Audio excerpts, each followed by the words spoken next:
Drinking culture does worry me because it is a problem in the area, and as I said, it's so easy to get hold of and quite cheap.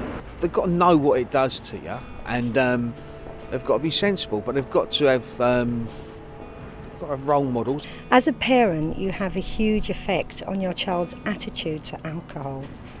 I know it's quite difficult and you may feel it's a bit young, but even as young as 8, it's time to maybe start having a chat with your children about alcohol.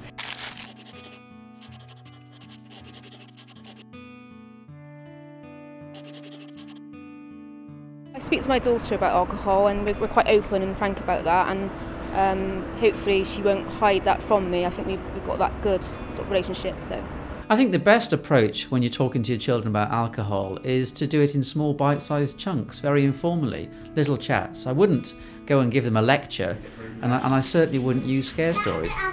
Maybe when you're sitting around the dinner table, you might be having a glass of wine.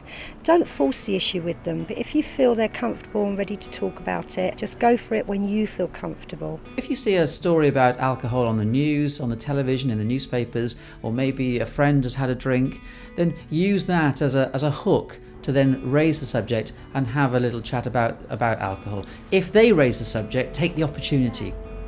I would start off by finding out what they already know.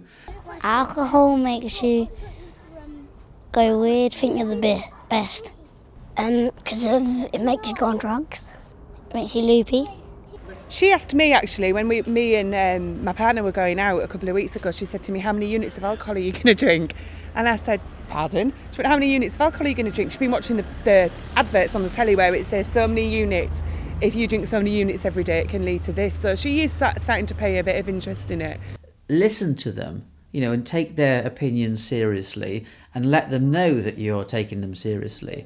Then what you have is an opportunity to agree and reinforce that information that is right, but also, importantly, to correct any of their understandings that are actually based on myth. I don't think badly of alcohol, but it's still to a point it can be bad. So it's the way you treat alcohol, it's the way you use it.